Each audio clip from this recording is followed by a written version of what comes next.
woke up at dawn with the pelicans in flight. Coffee brewing strong by dawn's early light. Waves whisper secrets to my open heart. The life around this water gets me off to a great start. Parrots wild, squawking loud in the old palm tree. Dolphin smiles, brighter than the Texas sun on me. We chase simple dreams, nothing fancy or grand, just honest days in this promised land. God gives rainbow horizons to those in this happy lane. Diamonds dancing on the waves, back sparkling again. Honest living, a pursuit of peace, family ties and the happiness we seek. Love, forgotten country running deep in our veins. Through the storms and the trials we break those chains. Good living brings the blessings we see. Rainbow horizons calling to me.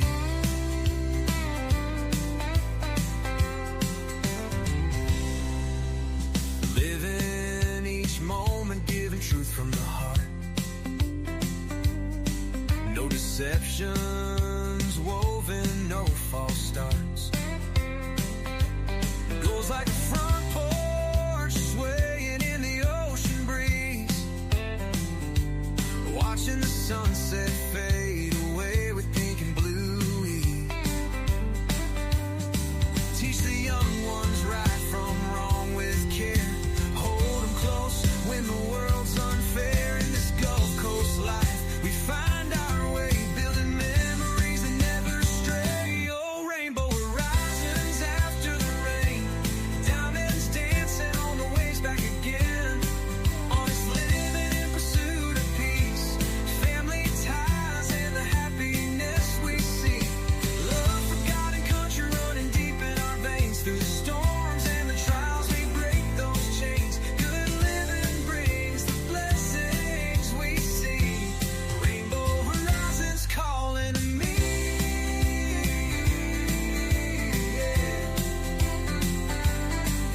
When the night falls quiet and the stars shine bright, I thank the Lord for this humble light, for the flag that waves and the grace from above, filling our hearts with endless love. No riches compared to the peace we found in the tides we ride, and the love all around. Oh, rainbow horizons after the rain. Diamonds dancing on the waves back again.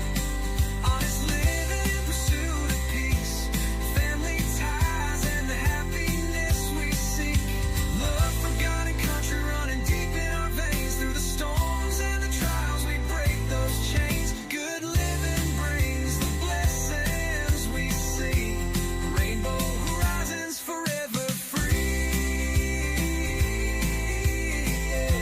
Your rainbow horizons calling to me.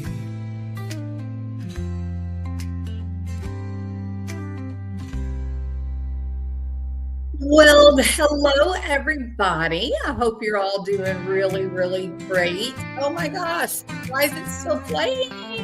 I don't know why it keeps doing that, but it's really irritating. All right, people, I'm doing great. I hope that all of you are doing great.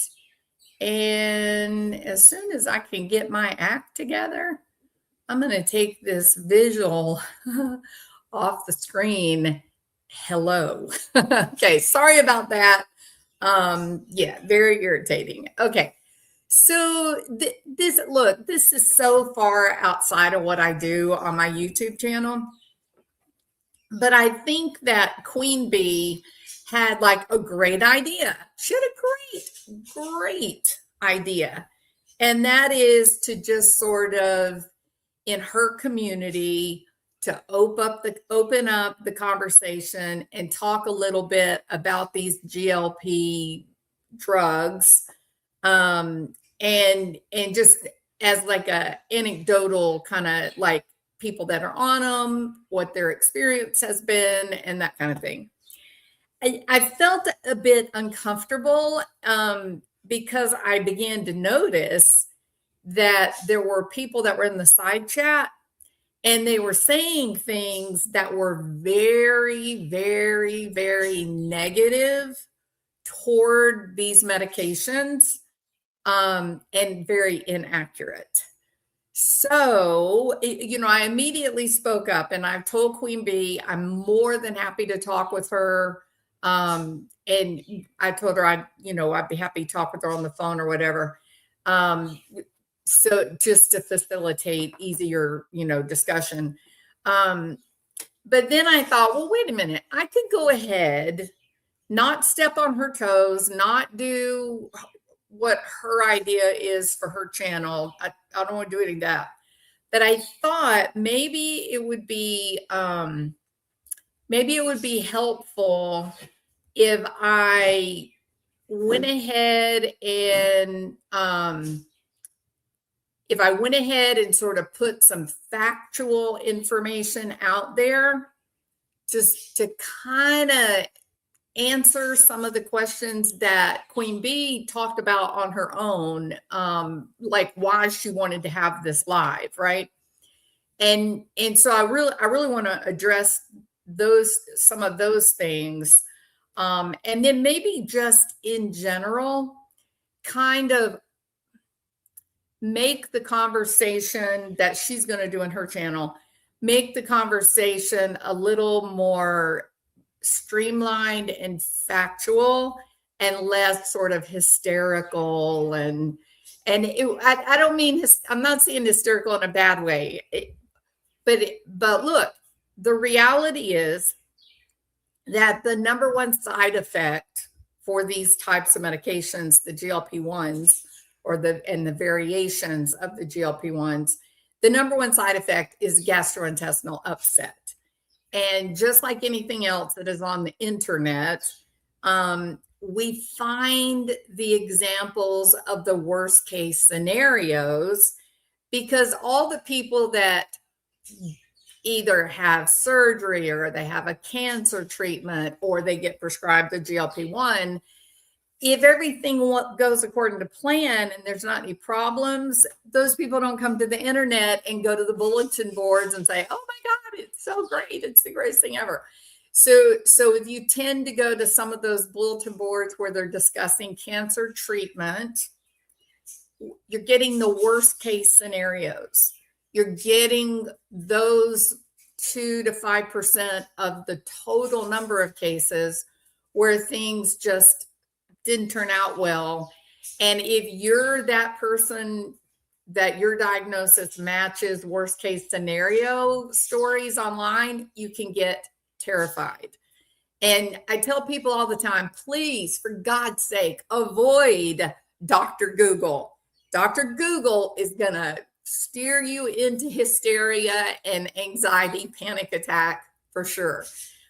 Because the vast majority of cases, everything works great. It works like it's supposed to, and you don't get those frightened people leaving these messages, right? So when you look up people's experiences with the GLP-1s and the derivations of GLP-1, you get people that are really dealing with big side effects. So the number one side effect, other than weight loss, actually, the number one side effect is the gastrointestinal upset. And I think it's fair to say that that happens when the dose is getting a bit too high, maybe when you've tried to move up, titrate up too fast, or if you've been losing weight and doing well, and then you eat a bunch of sugar, can make you very sick. Just like you can get very, very sick from what is known as dumping syndrome if you have had weight loss surgery and you eat a bunch of sugar, you're going to get sick, people. Like your new stomach, your new intestinal system or the whole everything is dramatically altered, whether it's by the GLP-1 hormone or whether it is from bariatric surgery. The new system, the hormones, the receptors, they're modified, and so you can't continue your old pattern of eating, right? Okay. So let me take a little peek at what you guys are saying. Been trying to gain weight, but I've got a hypermetabolic ratio. It's a real pain in the backside. You know what, Anarchy? My little brother, or I should say younger brother, he and I are great friends. My younger brother, when he was young, he could not gain weight. I can remember sitting and watching him just down like 2 of the Sonic footlong hot dogs. And I would ask him, why are you eating those so fast and so much? He said, because I got to get as much food in there as I can before I'm not hungry anymore, right? So he was always trying to optimize calories. I came into the world on a diet. You know what I am? I'm what is known as an easy keeper. If you're a horse kind of person or a livestock kind of person, an easy keeper is a horse that stays very fat and happy and beautiful, and all they're eating is grass. Like they don't get any extra grain, they don't get anything extra, and their metabolism, their body type is just maximizing that energy so that there's lots of extra stored in case of famine. Okay. So believe it or not, I am an easy keeper. So my whole life, I have fought with my weight going up and down and up and down and up and down, right? My little brother, by comparison, he could eat you out of house and home and never gain any weight. All right. So what you're saying, Anarchy, I totally believe you. And that is something too that is true of the GLP-1s.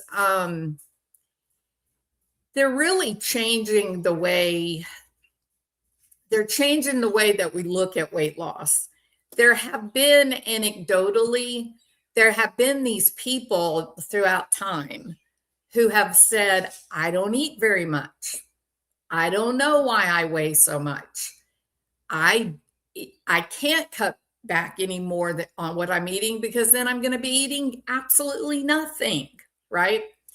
And the GLP-1s, I think, have really opened the door to a lot of good research where maybe this is true. Maybe there are some of us that it's not really how much we are eating. It's probably more about what are we actually eating? Like are we eating primarily carbs? Are we eating mostly protein? Like what exactly is the intake of food? And that does seem to have a tremendous effect on weight loss. It is true that with the advent of the GLP-1s being added specifically for weight loss, not diabetes, if you lose weight and then you enter a plateau, and I'll talk about plateaus. Plateaus are super important. You're not at a standstill when you're on a plateau. You're not just sitting around not getting healthy. Plateaus are incredibly important to the process of weight loss and health after a dramatic weight loss. So just because you're not losing pounds or kilograms, it doesn't mean that you're not getting healthy. It is a necessary part of weight loss to keep you healthy after you've had a large loss of weight. It has a lot to do with your blood pressure, has a lot to do with your internal organs operating properly. And so I'll talk about that as well. We see GLP helping weight loss and drug and alcohol users. Thank you, Cinnamon. There's also research that shows these changes in the brain is destroying the ability to love and to receive love. Okay, so I know of which you're speaking. There are neuroprotective effects from these diabetes or / weight loss drugs. The neuroprotective effects are powerful. They are just, they're changing people's lives, okay, in a positive way. There's so much misinformation out there about, like on one hand, you hear people say, oh, don't go on the GLP-1 medications. They cause rage. They cause rage. Or like Cinnamon said, they're robbing you of your ability to feel love. Neither of those is true. With the way that the GLP-1s work neurologically, they are, I'm trying to figure out how to say this so that we don't get in the bush. Officially, the GLP-1s or their derivations, like there's Semiglutide, which is Ozempic, there's TIrzepatide, and then there's Retatrutide. There are others. I'm not going to go into those. I wanted to hit those 3 big ones using their chemical names, because there's all different kinds of brand names that are being marketed for different specific reasons, or they're still in FDA trials and they're not yet approved. But officially, Semiglutide, TIrzepatide, Retatrutide, they attenuate your dopamine release. Now, let me ask you a question. Why do people snort cocaine? Like, that's a real question. I want you guys to answer it. Why do people use cocaine? Or why do people drink a lot of alcohol? Or why does Dr. Jules, not a medical doctor, I'm a psychologist, why does Dr. Jules sit down with a pint of Ben & Jerry's Cherry Garcia ice cream at the end of a hard day? Why do we do that? Because it feels good, right? That's basically, it alters the way we feel, okay? Well, the culprit for why you feel different when you eat Ben & Jerry's Cherry Garcia, or when I eat Ben & Jerry's Cherry Garcia ice cream, or when you smoke or you snort cocaine, the culprit for why we feel good is dopamine, okay? So these are substances that, for whatever reason or through whatever mechanism, they increase our dopamine. We call dopamine the addiction hormone or neurotransmitter. It feels good. And when something, gambling, for example, if you like to gamble and you just will sit there and you will just put, my dog is going to be in so much trouble. And let me explain something about her. She can't hear. She can see very little. She has dementia, and she's my baby. She was like a performing dog in her youth. And so, you know, I've had people say, oh, you should have her put down. No. But right now she's doing her thing where she's barking and she will not stop. So if you guys will give me 1 second, okay, just give me a minute, and I am going to go and put her out on her little area on the porch where she'll be able to lay down and she'll be able to relax and rest. And I can do this without y'all having to listen to her barking. My apology, but I'll be right back. I'm so sorry. Woke up at dawn with the pelicans in flight. Coffee brewing strong by dawn's early light. Waves whisper secrets to my open heart. The life around this water gets me off to a great start. Parrots wild, squawking loud in the old palm tree. Dolphin smiles, brighter than the Texas sun on me. We chase simple dreams, nothing fancy or grand, just honest days in this promised land. God gives rainbow horizons to those in this happy lane. Diamonds dancing on the waves, back sparkling again. All right, guys. Thank you. I'm so sorry about that. I know it's irritating as it can be. All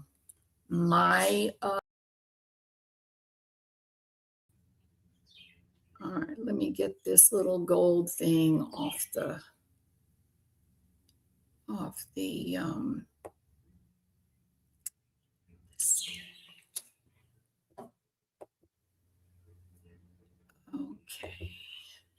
All right. So, where was I at? Let me think for a minute before she started all the barking. So dopamine it gives you a real punch of good feelings, right? It's the neurotransmitter in your brain or in your body that makes you go, woohoo, hell yeah. Okay, it's like the Guns N' Roses of rock groups, okay? Now, serotonin, it also is a feel-good neurotransmitter, but it's more like James Taylor, you know what I mean? Or the old Eagles. It's chill, and you're like, yeah, the world is in balance. I feel happy. All is well in the world, right? It's just like that. I'm chill. I'm doing good. No problems here. Okay. So it is true that the GLPs, that they do attenuate your levels of dopamine, okay? Which does what then?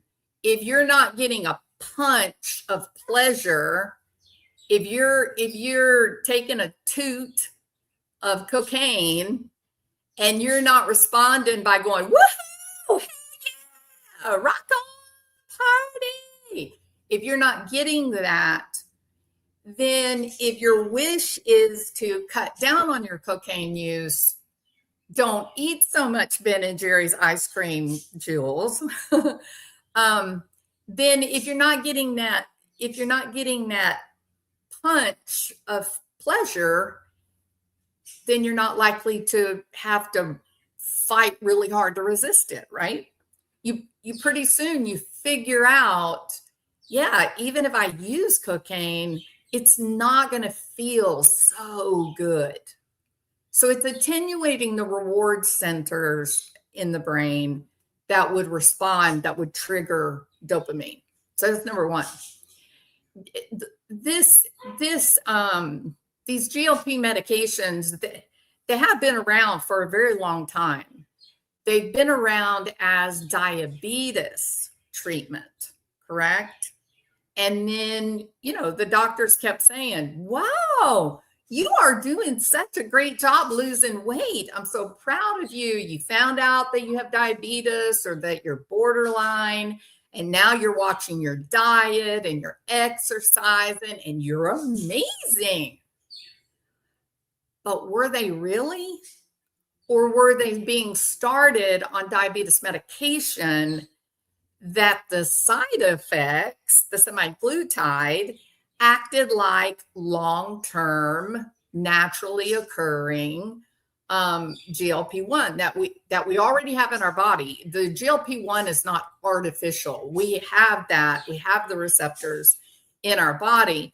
The difference is that it's very, very, very quickly absorbed, used up. So it doesn't stick around very long, right? The semiglutide, it is a medication that acts and looks like natural GLP-1, and it stays around in your system.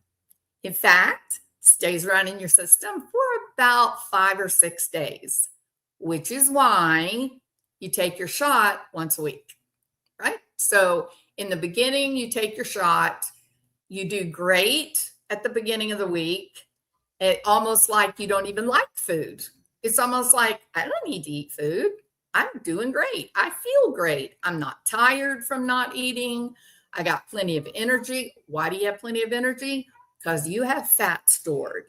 And when there's not enough food that has been ingested to burn the necessary fat every day, your body does what it's supposed to do, and now you start burning up stored fat. It's just like that weight loss doctor from Houston on TV, on YouTube. He'll sit there and tell people that weigh like 500 pounds, no, you don't have to eat for 1 year. You don't need to eat anything for 6 months or a year. You have plenty of food stored on your body that your body will burn up. But you do need to make sure that you're eating, like that you're taking supplements, vitamins, right? That's a requirement, is the supplements, the vitamins. And if you hit a plateau, then just increase your calories. I know, weird, right? Because we've been hearing our whole lives, less calories, you'll lose weight.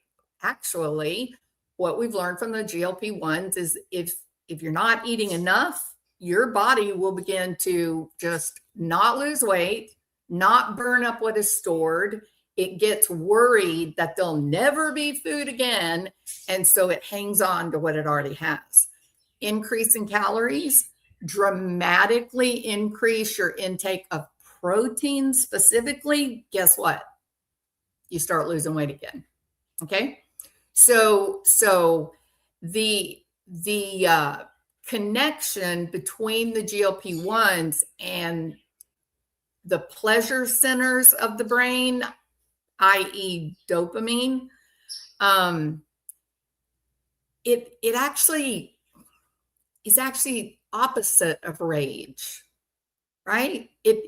It's controlling the very highs and the very lows. Now, there are medications out there we call mood stabilizers, and mood stabilizers do cap just how happy you can get or just how sad you can get. And these are the medications that are prescribed to help control bipolar. So some people who have gotten on these medications, whether it's for diabetes or it's for weight loss, they've really benefited from the attenuation or the enjoyment of their previously addictive substance. That they've actually found it to be helpful. Anecdotally, more and more, when they began prescribing it for weight loss, the mass general public, there were many people who had been trying for decades to quit drinking or to cut down on their alcohol consumption. And when they started the GLP-1s to lose weight or to treat their diabetes, suddenly they just didn't want to drink anymore. That is the capping of the dopamine effects. So there's some pretty amazing side effects to the GLP-1s that it would be a real shame for people to avoid them due to misinformation. Okay.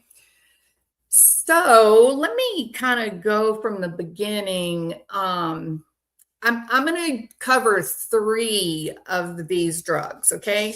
Semiglutide, Tirzepatide, and Retatrutide. I'm going to compare and contrast them so that it makes sense.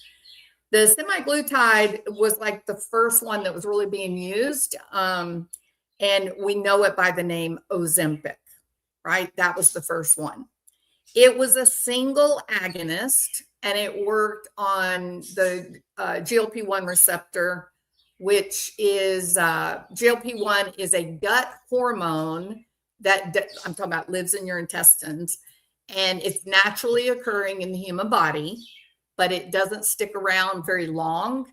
And with these drugs, it acts on the body like GLP-1 that lasts for 6 days instead of 3 hours. Okay. And what the particular GLP-1 as the hormone, it controls blood sugar and it reduces your appetite. Okay. So semiglutide is mimicking your naturally occurring GLP-1. You have already the receptors in your body because we use it, because we need it in our digestion. The GLP-1 hormone stimulates insulin release when your blood sugar is high, okay? It also suppresses something that is called glucagon. And when glucagon is suppressed, that will raise your blood sugar. Now, this is going to get very, very confusing. And this is not a pharmacy class. So I'm just suffice it to say, when I get down to Retatrutide, you're going to say, are you crazy, Jules? No, I'm not. And I'm not going to go into the pharmaco information to explain it, but just glucagon is being experimented with as something to enhance the GLP-1 drugs, but it's not approved yet. Okay, so the glucagon raises blood sugar, which is bad. When I have a lot of Ben & Jerry's ice cream, my glucagon goes up. Okay. The other thing that semiglutide does is that it slows gastric emptying so that you feel full longer. Now, a lot of people have gotten really focused on that part. That actually turns out to be a side effect that the doctors that I work with, they're trying to attenuate that effect from the GLP-1s. They don't want your digestive system to slow down too much. And therefore, in your diet, you need to include things like raisins and a bottle of water, prunes, eating things that typically are associated with increasing your digestive system, right? But you don't want it to slow down too much. You can develop constipation that can be actually make you sick.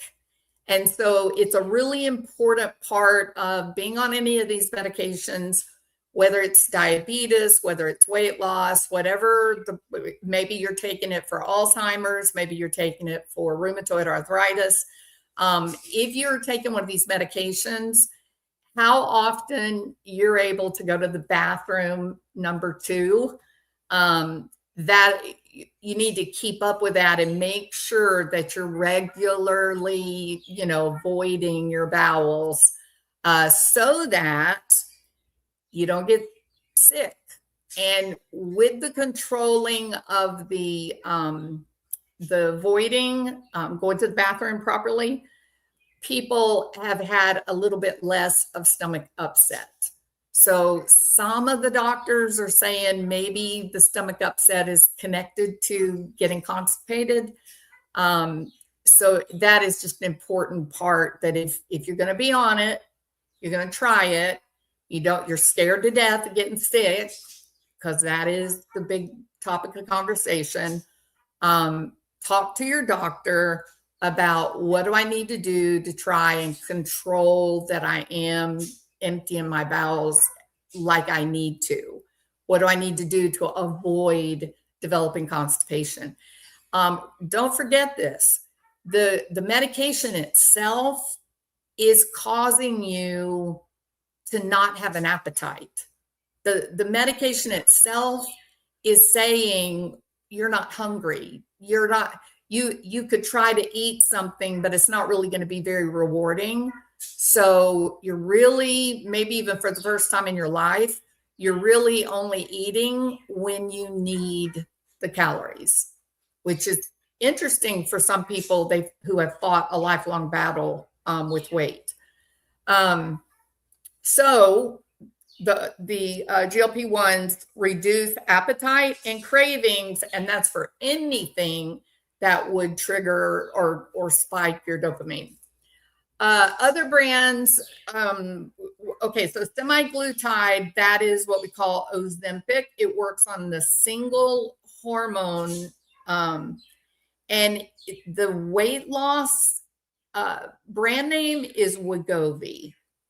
So whether you're being prescribed semiglutide or Ozempic for diabetes, but somebody else comes in and they're wanting to lose weight, that would be, they'd be prescribed Wegovy. And then if you are, if you end up maybe taking these medications for Alzheimer's or for rheumatoid arthritis, it will ultimately be marketed under a different name specific to these conditions. But again, these are still being, they're either, well, let me say it this way. They're still being researched. The applicability to Alzheimer's, the applicability to rheumatoid arthritis, still being handled as a research substance. There is a oral medication now for semiglutide. It's being called Retatrutide. Retatrutide is only in the treatment of diabetes, and it is oral, and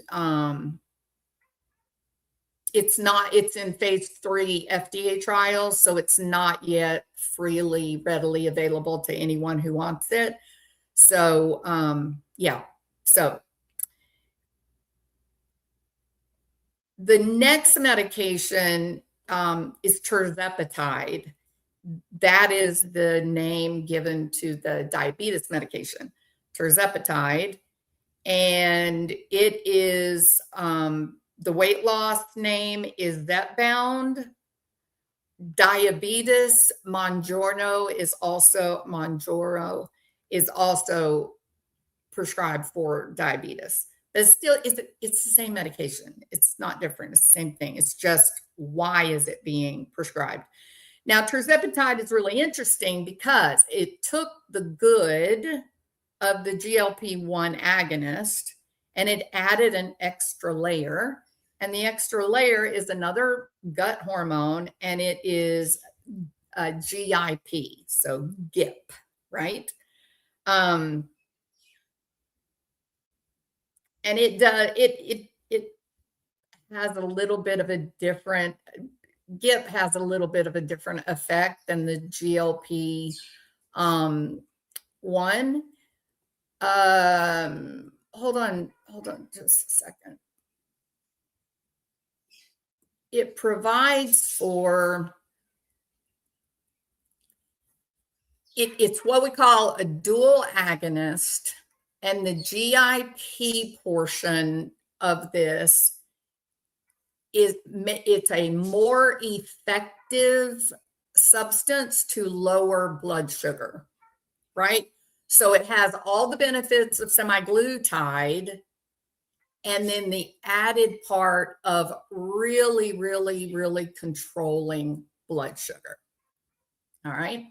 So with the addition of the GIP action, that has become the favorite, I guess I'm safe to say the favorite for weight loss products, even though tirzepatide it is widely prescribed for diabetes.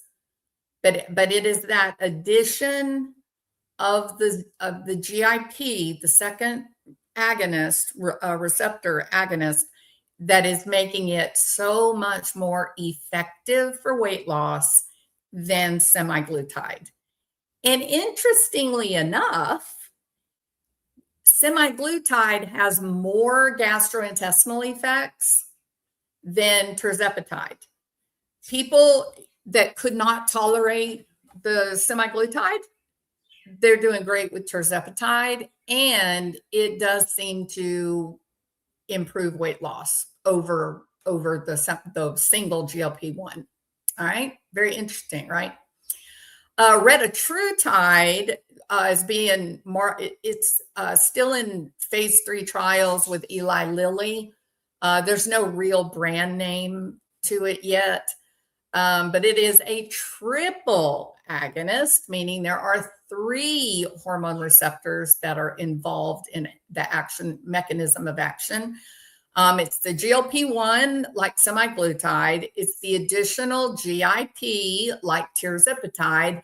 And then in a very weird turn, retatrutide uses glucagon. It targets the glucagon receptors. Well, remember way back at the beginning of this, I said glucagon is implicated in increasing your blood sugar, right? So it's paradoxical that it gets added to the GLP-1 and GIP, but glucagon has the benefit of increased energy expenditure, AKA burns calories. All right. So glucagon burns calories, and that makes it efficient at burning fat, stored fat. And they've balanced it. There's like a ratio of glucagon to GLP-1 and GIP that the good of the enhanced energy expenditure outweighs the increased blood sugar. So I told you it was crazy and strange and weird, but this is the third, medication, and Eli Lilly is very excited to get on the game. Now, I know people that are on this medication as part of the FDA trials. And there's a lot of people struggling with gastrointestinal upset. Is it the glucagon? I don't know. I have no idea. But people do seem to be struggling a bit. And maybe that's why there's more weight loss. It does seem that retatrutide is, of the 3 meds that I'm talking about today, retatrutide seems to be the most impactful for high weight loss. But the thing about the tirzepatide is you're getting really, really great weight loss without gastrointestinal side effects. About 22% of body fat compared to 24% with the retatrutide. So is that 2%, is that worth getting really sick? I guess that's a question we all make for ourselves, answer we make for ourselves, right?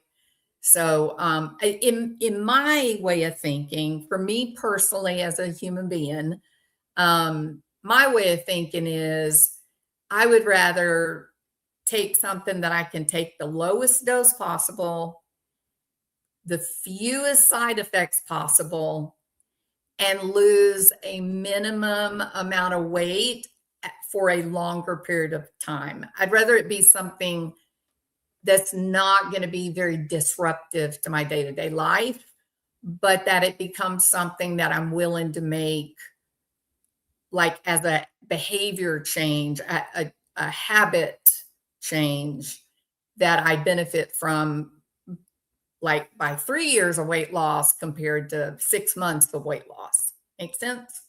All right. So all three of these medications are weekly injections. Remember what I said, the GLP-1s, they stay active about 5 or 6 days. So you notice that when you take it, like at the beginning of the week, you're not having any appetite really at all. And some people report stomach upset at that point. By the time 5 days passes by, now you're starting to think about, oh, maybe I want that big old bowl of banana pudding, right? You're starting to have an appetite again. You start to think about eating for pleasure. And so then about the time that happens, then you are ready for your next shot. So that's kind of the way it works. All right. So with Tirzepatide, remember you have GLP-1 with the GIP, and the enhancement is you get a stronger appetite, but you also get the benefit of GIP, which is glucose control.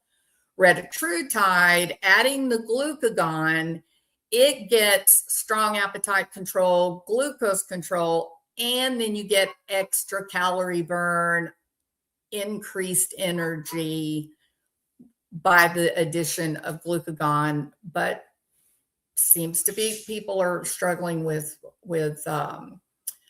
more stomach upset. The Semiglutide, though that research was showing 15% body weight loss, and I believe, if I remember correctly, it was I think it was 14 to 16 months, you would lose 15% of your body weight. Okay. Tirzepatide, by comparison, over 14 months, you would lose, most people in the project would lose 20 to 22%. And then with Retatrutide, and look, here's the other thing too. Even though they're saying in 14 months, the majority of people lost somewhere around 24% of their body weight, that was also at the highest doses of Retatrutide. So there's multiple things to consider if your fear is the weight, the nausea, the gastrointestinal upset. One of them is how long are you comfortable, like how comfortable you are with what length of time using this medication. There are many people who are now, they've lost their weight and they're using what are called micro doses. And they have a plan that at the very, very low dosing, they're just going to stay on it forever. So they never gain their weight back, right? There's other people that say, oh, it's very, very expensive. I don't have enough money to stay on it forever. So I want the 1-2 punch. I want to get in there, use a high dose, lose weight as fast as I can, and then get off of it as fast as I can because of financial reasons, right? When they first started these medications for weight loss specifically, not diabetes, but weight loss, the belief, the conventional wisdom was go up, keep going up, go up, go up, go up till you get to your maximum dose. That's where you want to be. And people were getting sick, man. People were getting really sick. And not only did you have people that were getting really, really sick at that high dose. Oh, I hope I'm on. I hope y'all can hear me. Can y'all hear me? If you can hear me, put a 1. I didn't realize that I wasn't on camera.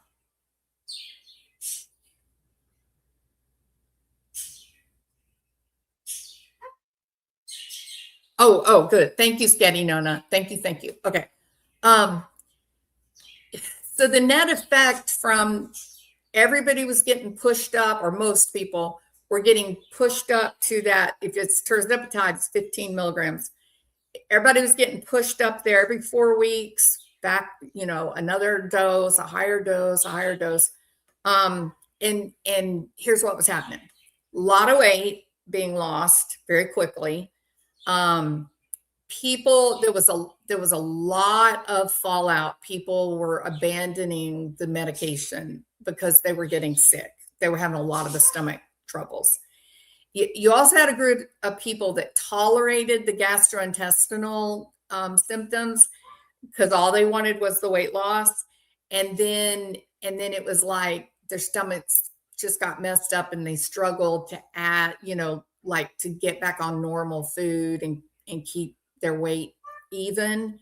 And they just lost a lot. Like Sharon Osbourne, Ozzy Osbourne's wife, has talked about, she went off of the medication and yet kept losing, and she really hasn't been able to get back to eating normally since then.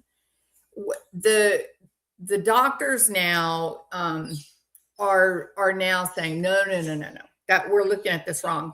We need to use the lowest dose possible that will give them just a healthy weight loss, 1.5 pounds a week, right? Just a low weight loss, and keep them very, very low. Now, with that change, less people falling out of treatment, less people having these terrible side effects, right? And remember what I said. If you've been dieting, you've lost a lot of weight, and one day you decide to sit down and eat a pint of Ben & Jerry's ice cream, you're gonna have a sick stomach because your body's gonna react to that sugar and milk mixture, and you're gonna be very sick. But you would be sick the same way if you had bariatric surgery. Okay, so Osborne's also have gastric bypass. I didn't know that they did gastric bypass and the GLP-1s. Wow, yeah, Sharon Osbourne seemed like she said she was using the shots. I did not know about gastric bypass. I'm taking Ozempic. I throw up 5 to 6 times a week. I have lost 40 pounds in a few months, and I'm recently diabetic. Why were you on Ozempic?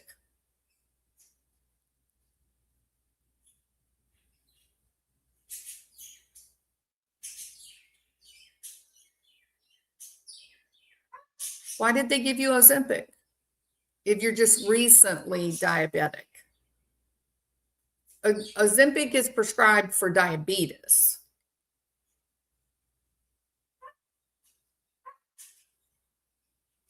Okay, so you were diagnosed diabetic, and they prescribed it, and then you lost the 40 pounds, and you're battling with nausea. Okay. Hey, Angela, good to see you. Okay, so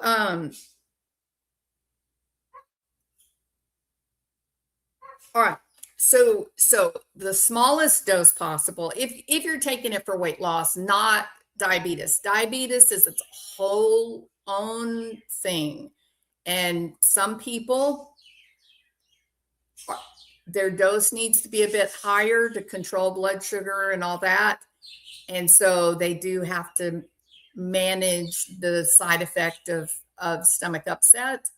With the weight loss goal, though, that you have the freedom now to stay at a very low dose if that's what you want to do. You have the freedom. Like originally they were saying that they would go up on the dose every 4 weeks. Now there's a lot of people that maybe they'll stay 3, 4, 6 months at one dose, and before they go up to the next higher dose, just giving the body time to get used to the dose that they're taking, right? So that is a great change that a lot of people have benefited from, and they're not dealing with the nausea and stomach upset. Another thing that they're doing that has been a really big help is what they call microdosing.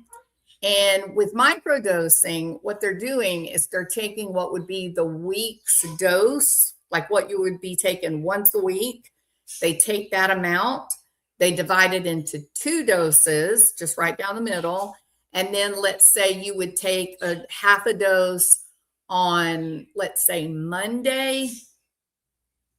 You take a half a dose on Monday, and then you would take a half a dose either Thursday night or Friday morning, and then another half dose on Monday, and then your next half dose, Thursday night or Friday morning. So you have a lower level of medication in your bloodstream, and you don't get the up and down of, you get your shots, you got a really high dose, and then at the end of the week, it's gone really down low, and then you take it again and it goes high. So taking a half dose every 3 to 4 days, it's a little bit attenuated. It's a little bit like that, right? Using the half dosing, there's been a lot of people that have done a lot better in terms of gastrointestinal upset, as long as including even like weight loss. So tirzepatide,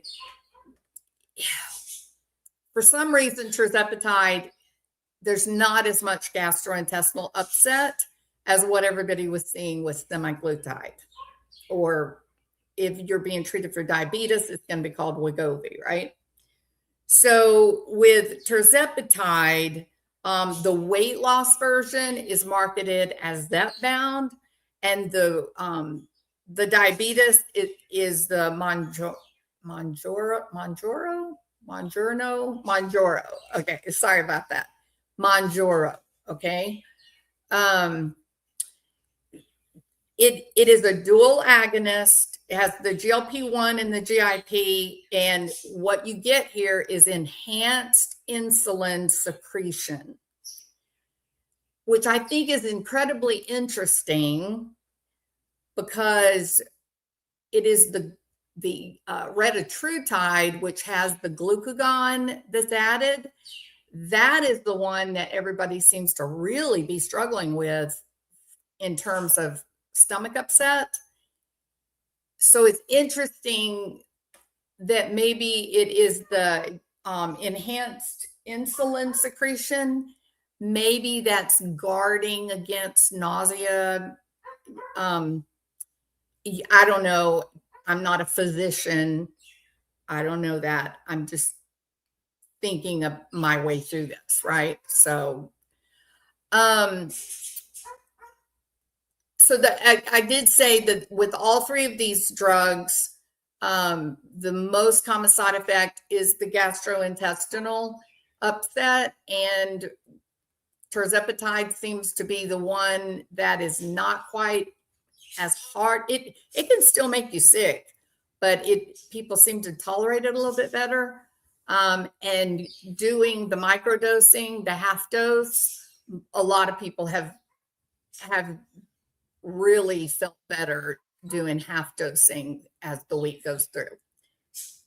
And then I've talked quite a bit about Retatrutide. It's a triple agonist. It is GLP-1, GIP, and glucagon. And again, the glucagon is enhancing the burning of calories, basically. All right. And it's not yet approved. It's in phase 3 FDA trials right now. It'll only be for diabetes. It's a high dose drug. Okay, so let me see what the next. Oh, I wanted to talk about this. Here's something that I'm incredibly excited by. It's wonderful. Okay, and that is, not only are the GLP-1 medications game changers for the treatment of diabetes, it turns out that they are getting really good research results with Alzheimer's and rheumatoid arthritis patients. Okay. Now, I'm not a doctor, a physician. I'm not a physician, but I am a rheumatoid arthritis patient. And since I started on tirzepatide, I'm doing great with my rheumatoid arthritis problems. I can't even believe it. Like, it's that much of a change for me specifically. They do have very good data coming out in terms of the Alzheimer's.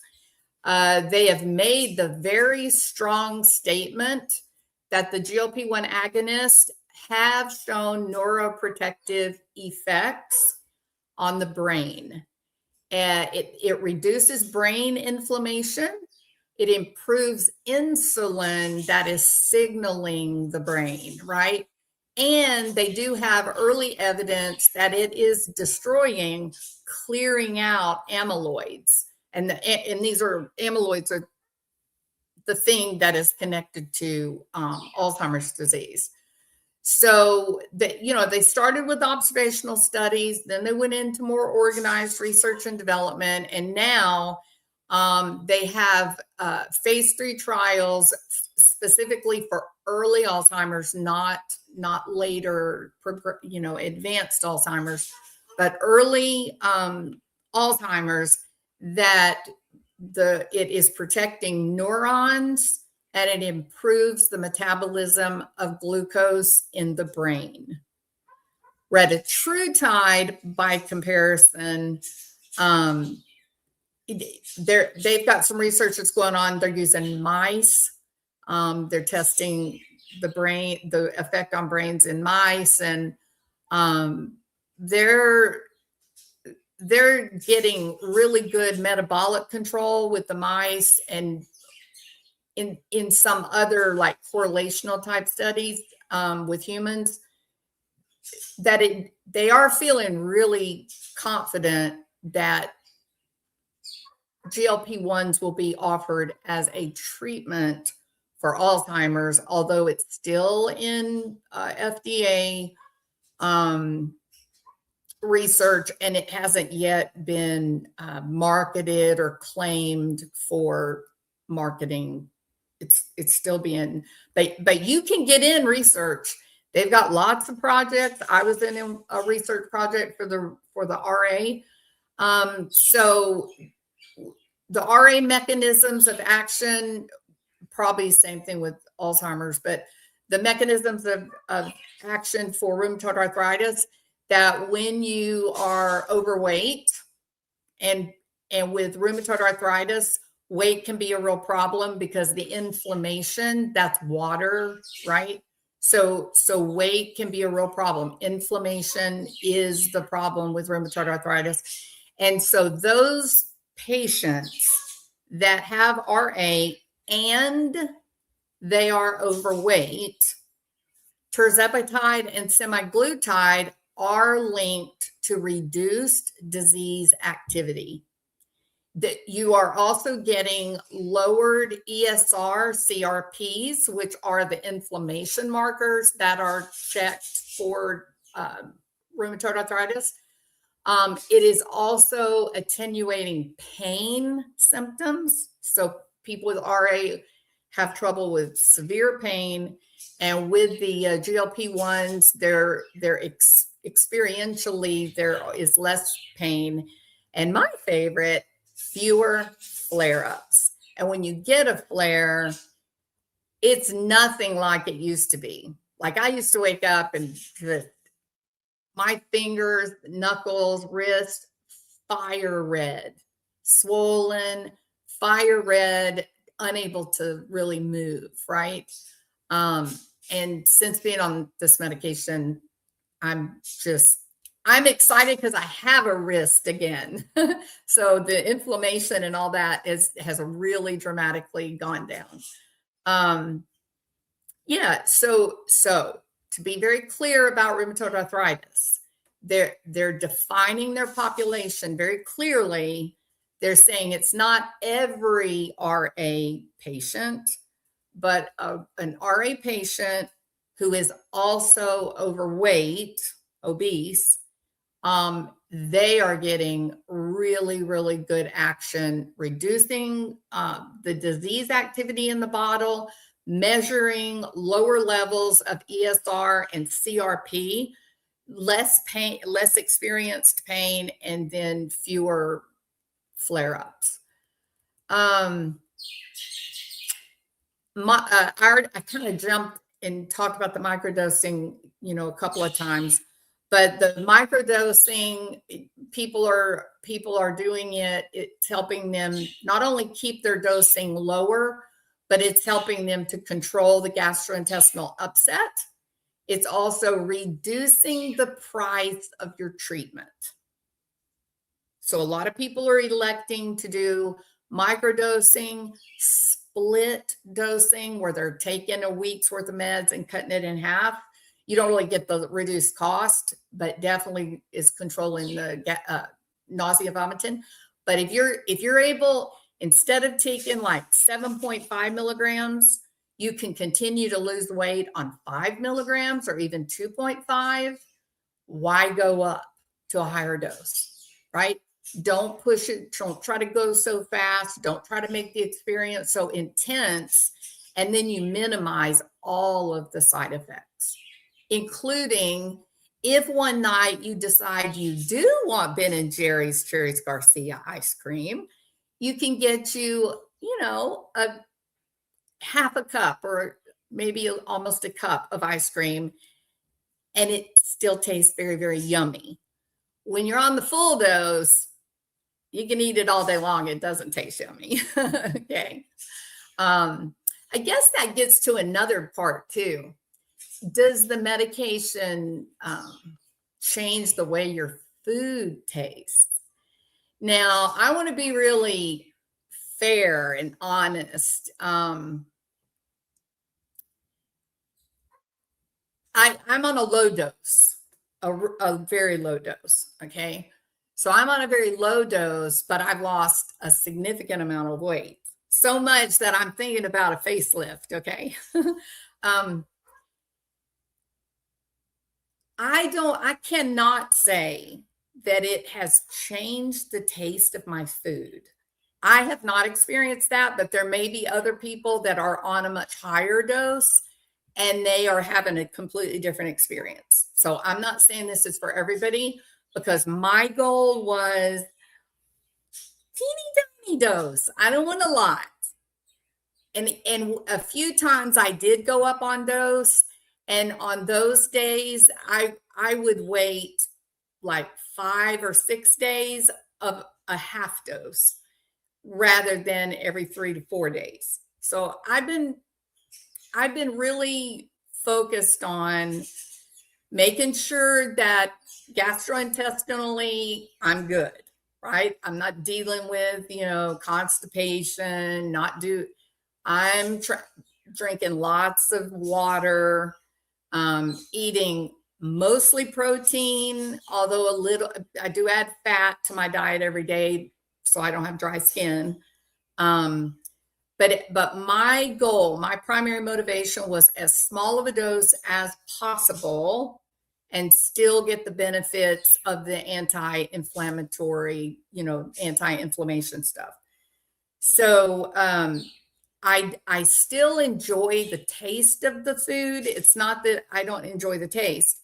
It's that I don't eat as much. Like, it dramatically cuts down on what you can tolerate, right? I ain't kidding. Let me tell you something. I have had days where I worked 12 or 14 days. And at the end of that day, I'm done. Like, I'm done. When I get home, I don't want to sit down and have a conversation. I don't want to solve problems. I don't want to chit chat. I grab me a pint of Ben & Jerry's ice cream and I hit the bed and I eat my ice cream and I watch a YouTube video and then color me out. I'm finished, right? And I probably would eat, I don't know, depending on how bad the day was, maybe I'd eat half the pint. Maybe I'd eat a little bit more than half the pint. I never finished it, but got close. Since I've been on the medication, though, no, like maybe I'll have Ben & Jerry's maybe once every 2 weeks. And even then it's, a small amount. So like a half a cup, right? I'm more likely to want to drink my muscle milk. I drink Muscle Milk Pro. I love their vanilla muscle milk. So primarily during the week, I drink muscle milk and, then maybe eat like a chicken breast for dinner or a little bit of hamburger or something like that. And listen, guys, I'm a Louisiana girl.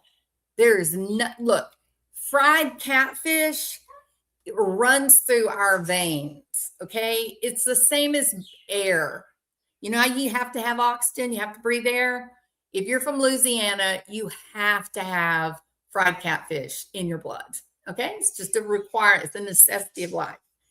So, yeah, I'll either have boiled shrimp or I'll have fried catfish every other weekend, and it is yummy. It's damn good. Okay. So I still enjoy food. It hasn't made my food taste different. It hasn't completely robbed me of my appetite. But what it has done is it has cut down on the amount of food that gives me a feeling of satisfaction, that makes me feel like, I'm done. This is great. Right? All right. And I can't say it enough. I went the route of lowest dose possible. And so I'm microdosing and I take my half dose about every 5 days is how I'm doing mine. But you have to talk to your doctor. You have to talk to your provider and ask them these questions and get their opinion on all this. But here's where I was. I was at the place of, I don't care if I take this medication for the rest of my life. I don't care. And so I wasn't like in a hurry to lose a lot of weight. What I was just looking for was feeling better. I didn't want to be in pain anymore from the rheumatoid arthritis. I just wanted to not be dealing with the medication. The RA medications are so difficult. They are tough. And I was sick and tired of that. And I was asking myself, what's worse, the rheumatoid arthritis symptoms or the symptoms of the medication? And and I'm not taking anything for RA now, nothing. I am tickled to death with the Tirzepatide for me. And it's low dose, very low dose. So, some people get mini lifts. I think they're also called thread lifts or less invasive. Yeah, it's just, yeah, I just yeah. I have lost a lot of weight and I do have filters on right now. But I am thinking about a couple of things that I want to get done. However, you need to have a stable weight for, I think, 6 months, 8 months before you get the surgery, like a facelift. Your weight needs to be stable 6 to 8 months. And I'm in the process of trying to find that crossroads.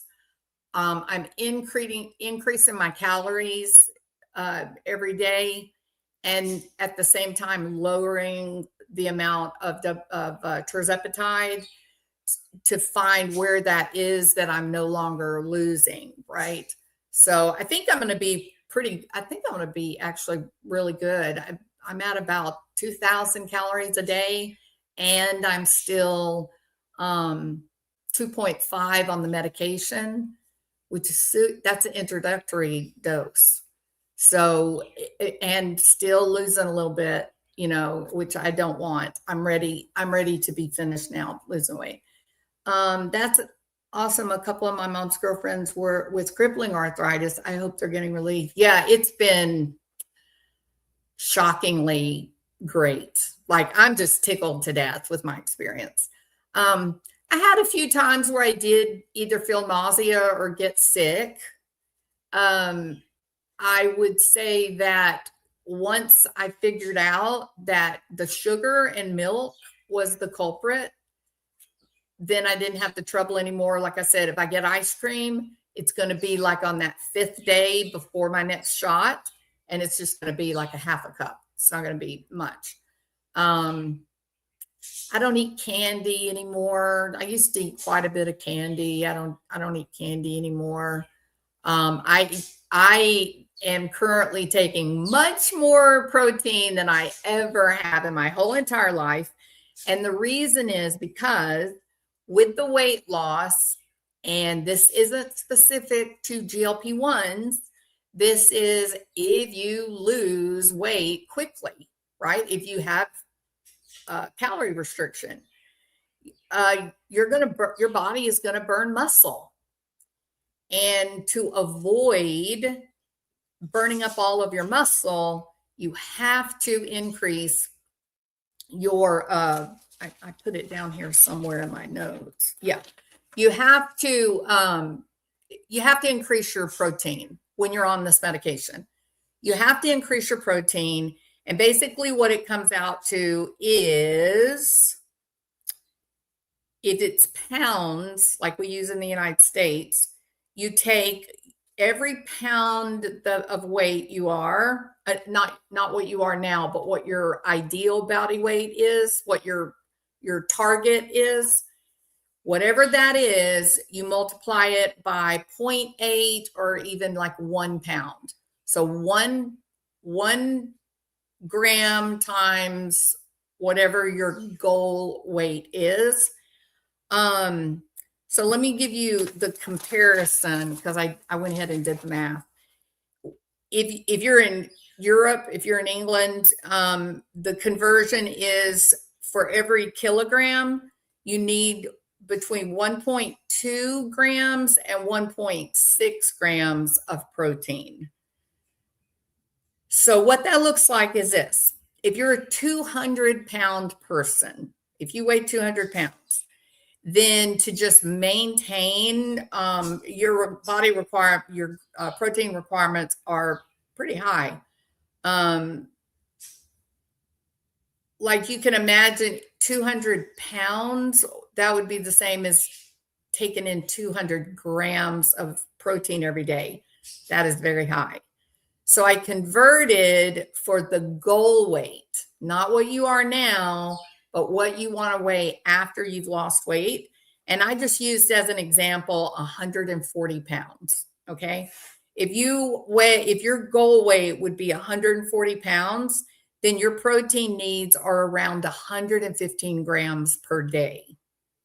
And I don't know about you, but I was not eating anywhere close to that before I started this. I do now. A lot of times I'll even go up to 150 grams of protein in a day.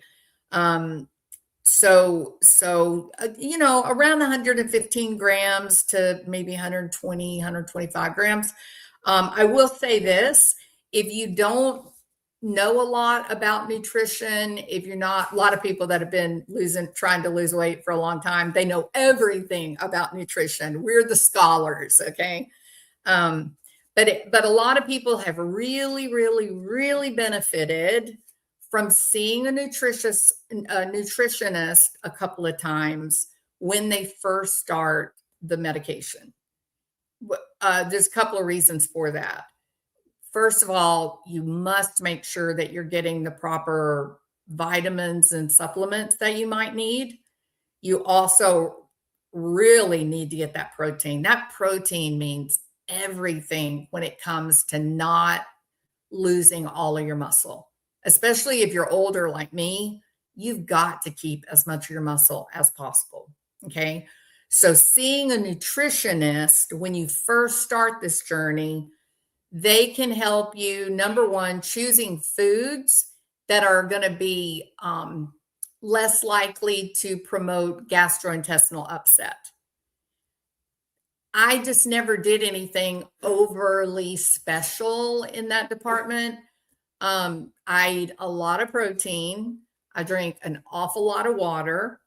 I dramatically reduced the number of Diet Cokes that I was drinking because the artificial sweetener, your body still thinks that that is sugar, and it interferes with weight loss.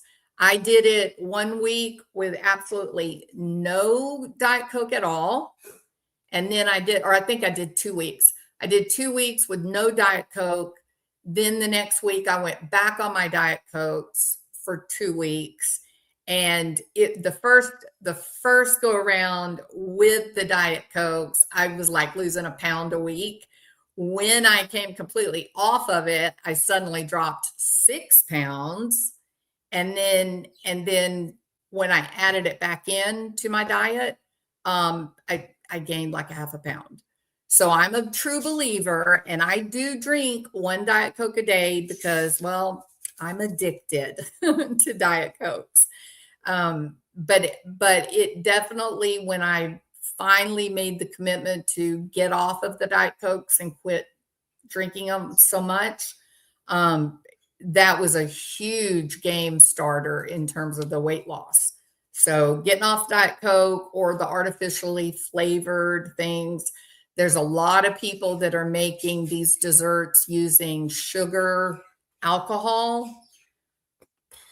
It makes me so sick. I have no idea what it is about the sugar alcohol, but I can't tolerate it. And, when I was trying to use it so I could keep sweets in my life, I just wasn't losing very much. So I don't use any artificial sweetener other than my one Diet Coke a day. And if I want something sweet, I'm just going to get something with real sugar or honey, but it's a small amount. And that's really all I need. I just feel satisfied, a lot faster. So 200-pound person would need to take in about 160 grams of protein. By comparison, a target weight of 140-pound person, you're going to take in about 115 grams of protein. So that is that connection. Optimally, you need about 20 to 40 grams of protein for each of your meals. So that's another way to kind of to think it. And if you get the Muscle Milk Pro, they have 40 grams of protein in one of the muscle milks. It makes life very simple. All right. The other thing you have to do if you're going to be on the GLP-1s, you got to make sure your protein is correct. I would highly, highly, highly recommend hiring a nutritionist to work with you. Ask your doctor what they think about a nutritionist, and work with your doctor to make sure that you get the proper supplements so that you can feel good during this period of time. But your body's going to be burning fat, and you're going to be really surprised that your energy level is still good. People that have been trying to lose weight for a long time, we are confused about, how much food we really need to be healthy. If you got stored fat on your body, you don't have to eat very much. Strength training, you need to be lifting weights. You need to be lifting weights to preserve your muscle. And those people that have good muscle tone, their natural metabolism is higher. It takes more calories to sustain muscle than it does fat. So you want to keep your muscles strong as you go through the process. GLP-1, I talked about the attenuation of dopamine, and so it is like the anti-addiction substance. It robs you of that positive feedback, and so a substance becomes less addicting, and that's one of the mechanisms for why your appetite goes down. You're just not getting that same kick out of food that you were when you only had like GLP-1 in your body for an hour or whatever. All right, high reward food, less appealing. No connection, none between rage and GLP-1 use. However, let me say this, and this is a problem that is common to bariatric surgery, the people that have the stomach surgeries. You've got to realize that if someone builds up a weight where they get up to 3, 4, 5, 600 pounds, you have to ask yourself, are they using food as a crutch, as an emotional safety net? And like I said, on the days where I'm working 12 hours, certainly I'm using ice cream as an emotional crutch. No doubt about it. So yes, food can make us feel better in a lot of different ways, a lot of ways. Psychiatrically, certain foods act directly on our opiate receptors. So dark chocolate is an opiate receptor agonist. So yes, we want chocolate, high content chocolate, not milk chocolate. We react well to chocolate because the mu receptors in our brain recognizes it and sucks it up and holds it in that receptor and says, "Woo, we got us some." And you feel very relaxed. A lot of people say it helps them fall asleep at night, things like that. So there's a lot of different ways that food is acting like a drug on our brain or our body. But there's also the psychological part of it. It's not just psychiatric. There's also the psychological part of it where the reward has been conditioned in, right? If every time we were sad or upset, our mom and dad took us for ice cream, then when you eat ice cream, you feel safe, you feel loved. And so a lot of people, when they're struggling and having a hard time emotionally, they may navigate towards certain types of foods or activities that have a memory attached to them that feels very, very rewarding. People that gain up to a level of obesity, they don't have very many coping skills, right? The food, the intake of calories, however it's acting on their body, whether it's a psychiatric, biological impact, or whether it's a conditioned, learned response, either way, they're using that coping tool of eating as a way to sort of self-medicate, try to feel better. What happens if they don't go through any kind of change to develop new coping tools, and you just do bariatric surgery and they can no longer eat as a way to manage their emotional upset? What happens to them? Will they get anxious? Will they develop anxiety or depression or rage? Absolutely. If everything in their being is saying, you need to eat a pint of Ben & Jerry's ice cream, and yet when they try to eat it, they get violently ill, eventually they're going to feel powerless. They're going to cry, and they're going to say, I don't know what to do to feel better. I don't know what I'm supposed to do to try and medicate myself and take away these bad feelings. If I'm not going to be able to eat my Ben & Jerry's ice cream, I'm screwed. I'm going to have a nervous breakdown. So the same thing is true of the GLP-1s because it attenuates dopamine, right? So you're not getting that same reward. So yes, people that have eaten to obesity, perhaps they have a limited toolbox for knowing how to manage their negative feelings. They may get stomach stapling. They may go on a diet. They may use the GLP-1s. And when they can no longer use their drug of choice, which is food, they can then begin to have psychiatric reactions. So it's not the GLP-1 that's creating the rage. It's more likely to be that your primary coping skill or tool has been now blocked from you. You can't use it anymore, and you don't know what to do in replacement. You don't know how to manage that. So in addition to maybe trying to talk to a nutritionist once or twice, you might want to look around and find a therapist or a psychologist who is working with weight loss patients who are on the GLP-1s or who have had bariatric surgery, and maybe meet with that psychologist, I don't know, 3-4 times maybe, to specifically to develop new coping skills. Make sense? All right. Cake for every milestone, Skinny Nona. Absolutely.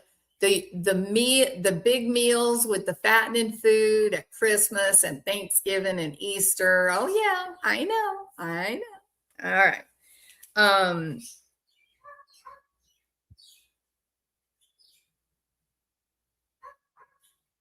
Okay, so I said all of that.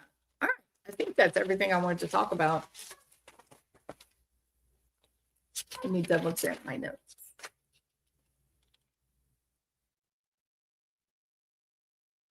We talked about clearing the amyloids and the brain inflammation. All right. Yeah. All right. Done. Okay. So you can obviously tell from my perspective, like what I've said today, I'm tickled to death with Tirzepatide, like in every way imaginable. And I was really careful with it. I kept my dose as low as possible. My goal for weight loss was like 1 pound a week. I was not pushing it, hurry up, make it happen, show me the magic. No. The one overriding goal was make this sustainable, make it comfortable. And if it takes me 10 years to get to goal weight, I don't care, because that's not the point of this. The point of this is to get healthy and feel at my best and do it in a way that it doesn't come with a high cost. So I still eat my fried catfish. I still eat, a little bit of Ben & Jerry's ice cream, but it is weirdly satisfying, even though it's a small amount. And I do exercise regularly. And I have a nutritionist that I talked with, and we talked about different ways to avoid the whole constipation problem as a way to manage the stomach upset, right? I did not want to be sick to my stomach. Like, I work a lot. I have a fast life, and I didn't have time to take a day off from work to be laying in bed sick. So I went very slow, and I was very reasonable, and I threw the scale out. I did not want the scale. I didn't want to weigh myself. I did not want to get tied up psychologically in a weight loss journey. I wanted to be me, and I wanted to be healthy and at my best. And that's all. That's all I was searching for. Yeah. So I got a weight about every 6 weeks when I would go in to see my doctor. And I think that's everything that I was going to say today. Work with a nutritionist. I as a psychologist, I've got lots of patients who are GLP-1 patients. They a couple of bariatric surgeons refer some of their patients to me. So follow the rules. Go small on dose. In my my experience, kept the dose super small and kept on exercising, kept on walking, started lifting light barbells for my upper body strength, drinking lots of water. I took Diet Cokes out of my diet with the exception of one a day. Sometimes I don't drink it, but no more than one a day. I do have my Ben and Jerry's every now and then, and I am not missing some fried catfish. That is for sure. And that my fried catfish days, once a week or once every 2 weeks, my fried catfish. I also have sweet potato French fries. Is it my cheat day? I don't look at it as a cheat day.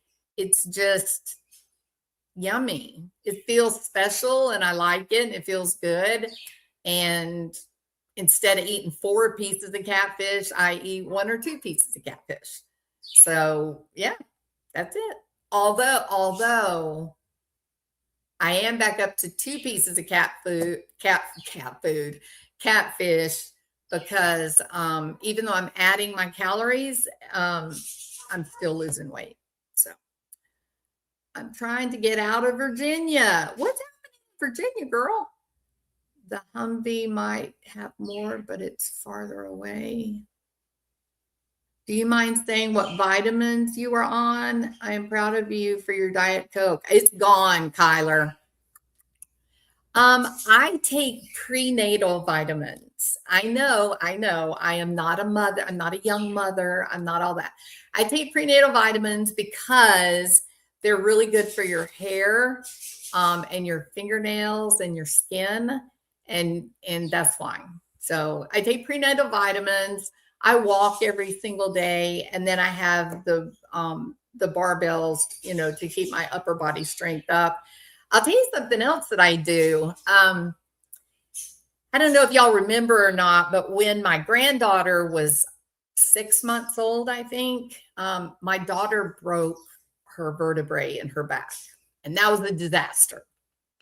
So I went to go and help her with the baby because she couldn't do anything. She was literally couldn't do anything. When I first got there, it nearly killed me picking this baby up all day long and carrying her around, and all that. I mean, it was rough. By about the 3rd month, I realized, wow, I am so much stronger than I was. And I was walking like 2-3 miles a day, right? But about that 3rd month, I really realized, and I was talking to my daughter, I was talking about, I'm stronger, I'm feeling good, and everything. One day, so my daughter was in the recliner, baby was on the floor, me and the baby were on the floor playing.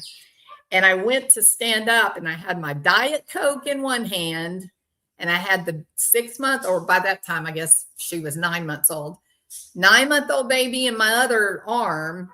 And I stood up from the floor without holding on to anything or grabbing anything. And I'm an old lady, okay?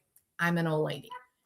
When my daughter said, "Oh my God, Mom, look what you just did." And it just absentmindedly, I was like, what happened? She said, "You just literally stood up with only using your legs." And I was like, oh my gosh, that's so great. So that is one thing that I was so proud of, that instead of doing the old person crawl where you grab the edge of the sofa, you pull yourself up, and then you stand up.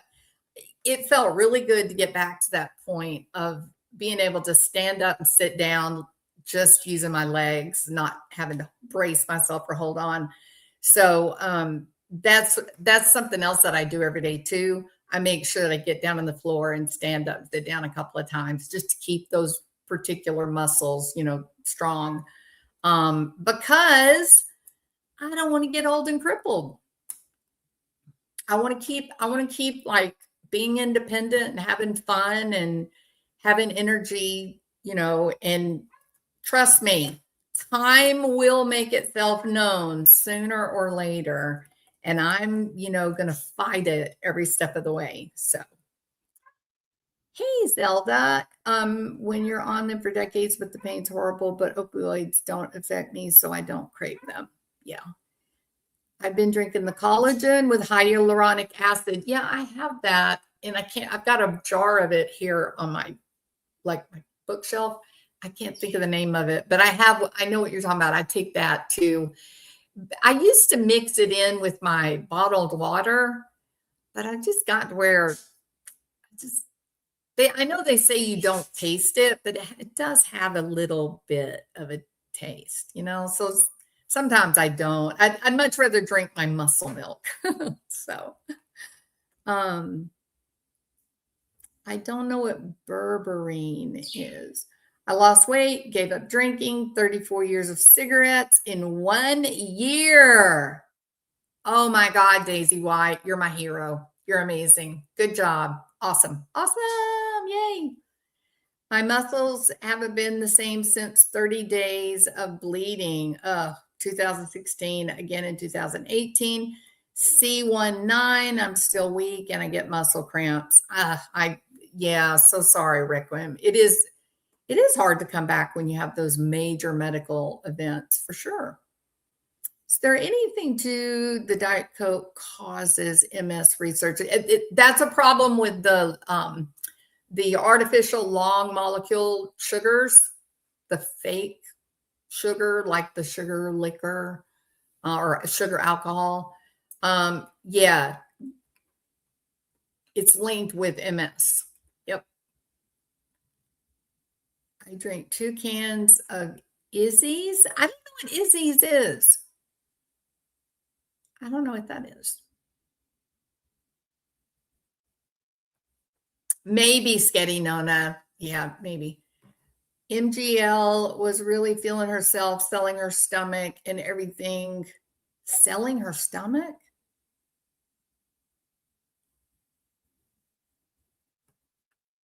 Okay. So Molly Golightly was really feeling herself, selling her stomach and everything, but denying GLP-1 use. She said she has had gastric sleeve and then later a bypass. Then she lost her channel. I wanted to see how skinny. That actually, I'm a little surprised by that. Sleeve and bypass, she's not that big. I've never seen her when I would have thought she's obese. Do you know what I mean? And with the bypass and the sleeve, you got to be 100 pounds overweight. She didn't look even more than 50 pounds overweight, in my opinion. So that's a little surprising to me and sounds really, really dangerous. So I don't know. I mean, if she said she got surgery, I don't know. They used to do lap band. I don't think they even do it anymore. But they used to do lap band, which was just putting this water-filled inner tube around your stomach. And then they would fill it with water to sort of cut off, make your stomach smaller. Maybe she did that. I would be really shocked if she actually did get surgery, because she just doesn't look even close to being big enough for surgery. You must try Skinny Girl. No sugar and it tastes heavenly. I buy it on Amazon. I'll try that for sure. Chantal weighed in at 370 the other day. Yeah, she started on Ozempic. Chantal weighed in at 370 the other day, not in pounds, whatever the metric is. Really? Are we sure about that? That is terrifying.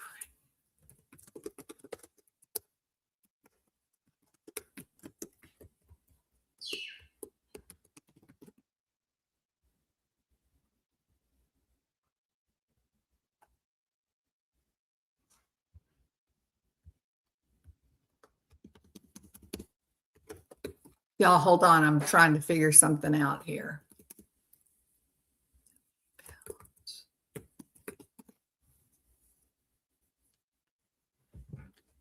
You're saying that she was 370 kilograms?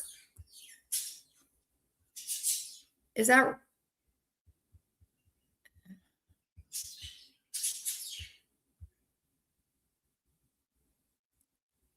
370 kilograms? Help me understand. She's saying she weighs 370 kilograms or 370 pounds? I don't know how you are eating through Ozempic. That stuff makes you sick.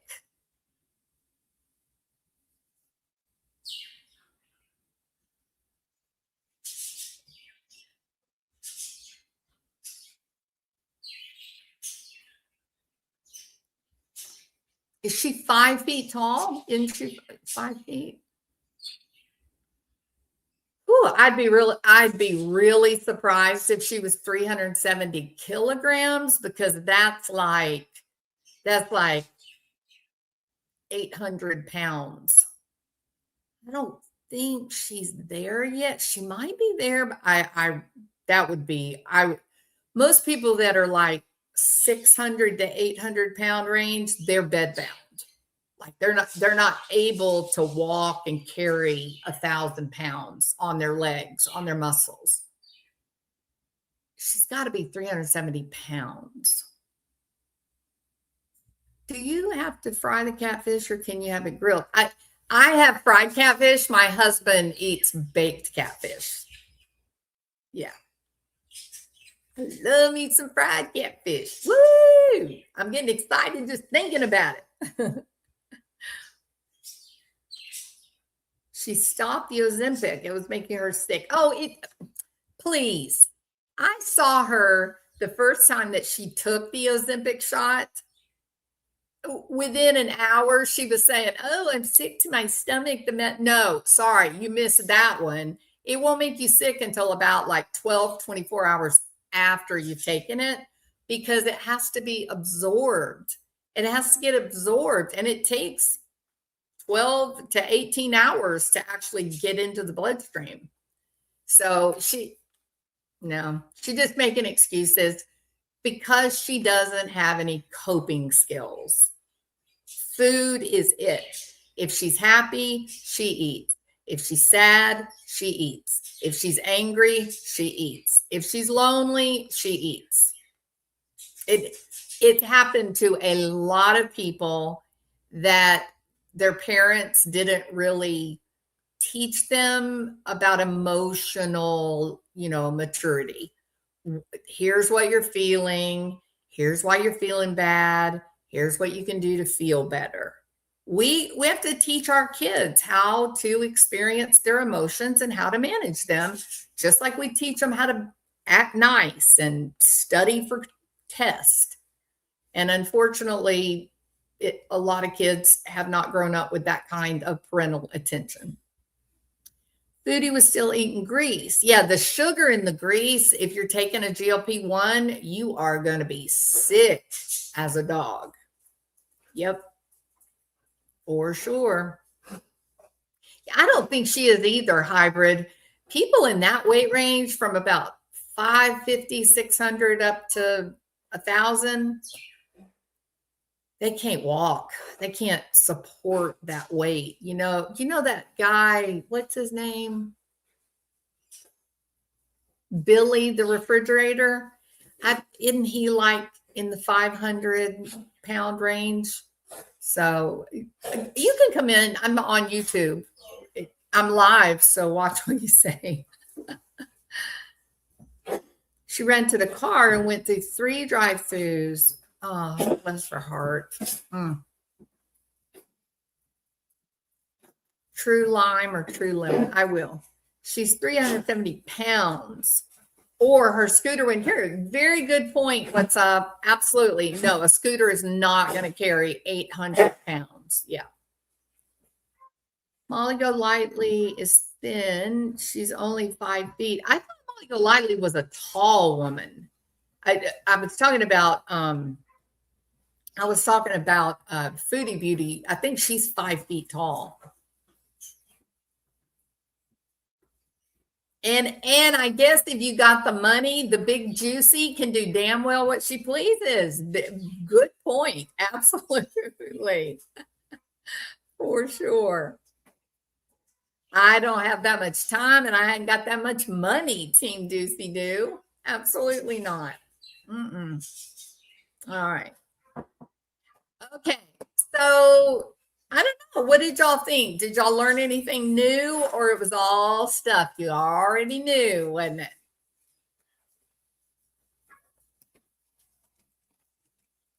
Stuff you already knew. She gets winded tossing a cat toy. Yeah, I have to stop watching her, Requiem, because I just feel really worried about her. I think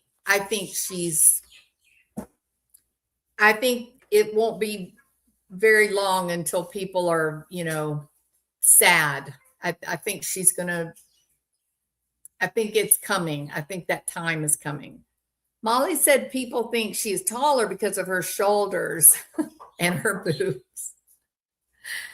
I don't know. I always thought she was taller, but there's a picture, actually. There's a picture of she and what's her husband's name? Can't think of his name right now. Well, whatever her husband's name is, I can't think of it. They are at a Trump rally. They're listening to Trump give a speech, and they're sitting like in the front row, and she looks a lot bigger than him. I mean, a lot bigger. I'm not talking about weight wise. Although she's definitely heavier than him, but she looks tall compared. Adrian, yeah, I kept wanting to say Andrew. I knew that one right. Adrian. No, she looks taller than him, bigger than him. Yeah. Oh, good. Just another human. Good.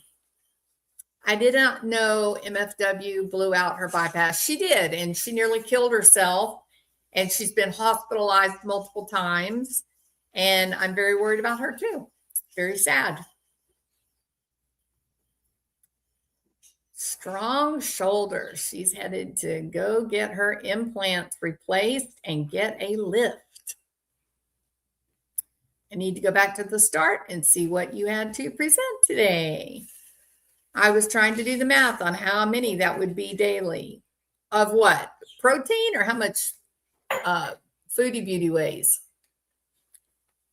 Your protein's going to run you like, if you're around 140, you need about 115 grams of protein a day. But if you're 200 pounds, you're up there, 160 to 200 grams. That's a lot of protein.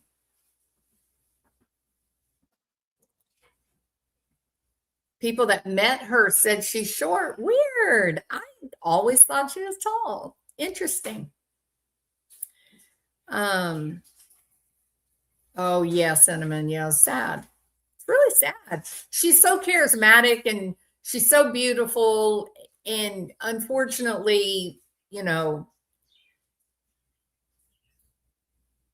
alcoholism is a terrible thing. That's all I'm going to say. And I do absolutely hope and pray that she finds a clearer path to health, for sure. So, yep. How do you maintain after the drugs to lose? So for my doctor, my provider, the goal is to increase calories at the same time that they're decreasing my dose, until I get to a point that I'm not losing any weight anymore. I haven't hit my calorie limit, and I'm still losing weight, even though I'm down to 2.5 milligrams a week, which is 1.3. They're giving me 1.3 milligrams twice a week, right? So that is introductory dose. It's very, very low, and I'm still adding calories. So I haven't quite gotten there to my point of maintaining. So my hope, it looks like, according to my doctor, it looks like maybe I won't need to be on the medication. Other people's need to stay on it, but at a super low dose to help them maintain their weight, which is, the introductory doses, the micro doses are dramatically cheaper than being on 7.5, milligrams or 10 milligrams.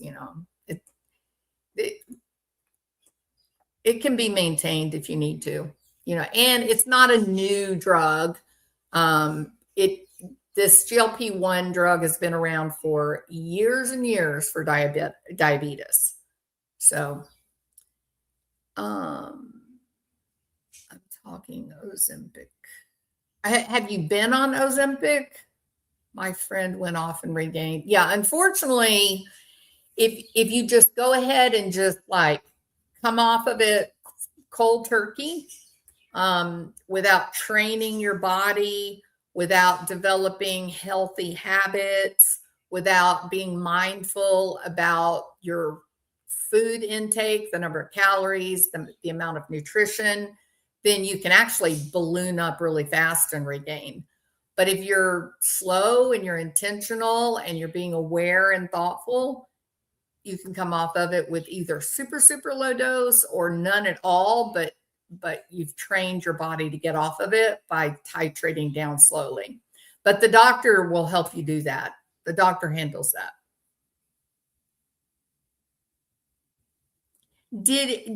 What's up? Did you have any kind of nausea or vomiting with Ozempic, or you tolerated it really well?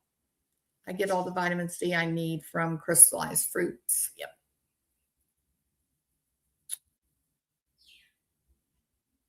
Yeah, I never would have guessed that, Cinnamon.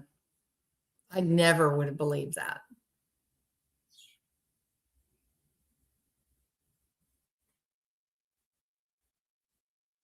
Oh, yeah.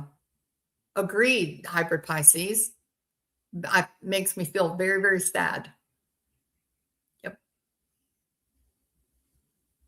150 grams of protein per day for your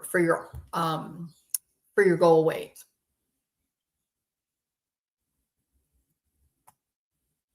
All right.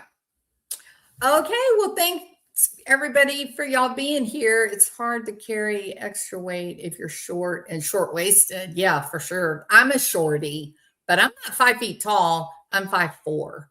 So I'm a shorty. Did you talk about how Kelly Osbourne, how she is just ruined by Ozempic?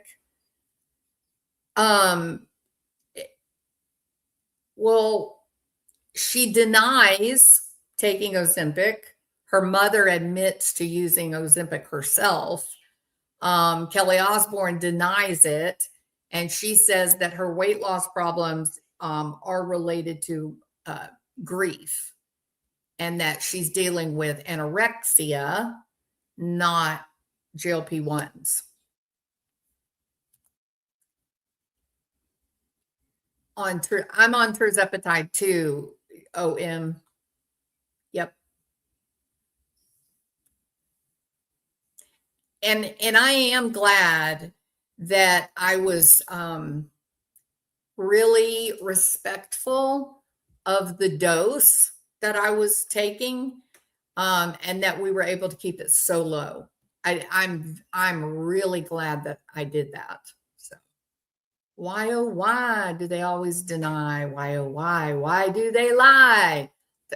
Lots of people in Hollywood have just like lost weight so fast, and then it's like they're ashamed to admit that they were using the medication. I don't know why they're ashamed of using medication. It's not, dangerous, and people are reclaiming their lives. And all you got to do is, in moderation, don't do anything without your doctor, and make sure that you're being responsible with your nutrition and your exercise. Handle it like a smart person. I'm doing keto. Absolutely. What's up? And interestingly enough, it seems like as I was on the medication, I kind of started doing keto, right? That seemed like what was most comfortable for my taste buds. So, like I said, I'm eating more protein now than I've ever eaten in my life. I couldn't tell you when the last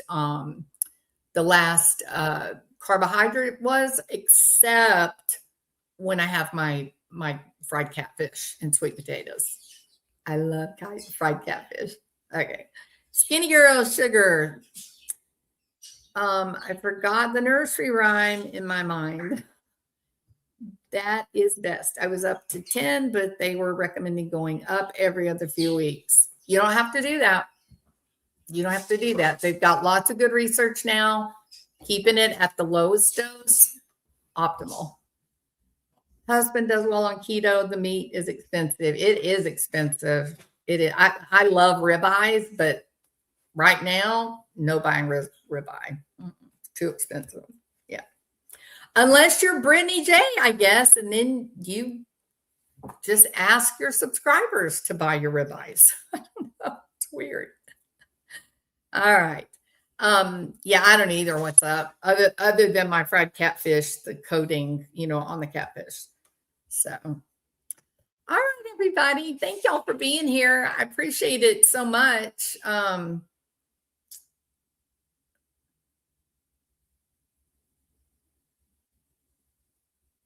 Yeah, Weight Watchers is great. Weight Watchers is a good diet to follow, in my opinion. I think. All right. Okay, everybody, y'all are awesome. Thank you so much for hanging out with me and talking and spending the afternoon. And I'll see you guys, not tomorrow because I work a lot of hours tomorrow, but I'll see you on Friday. All right. See you then. Bye.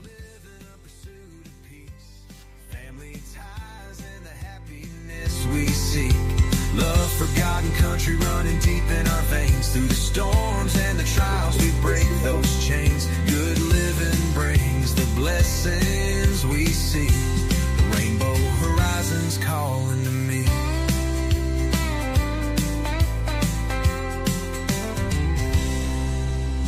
Living. Bye. Oh, hit the thumbs up and subscribe. No deception. Woven, no false starts. It goes like a front porch swaying in the ocean breeze, watching the sunset fade away with pink and blue ease. Teach the young ones right from wrong with care. Hold them close when the world's unfair. In this Gulf Coast life, we find our way.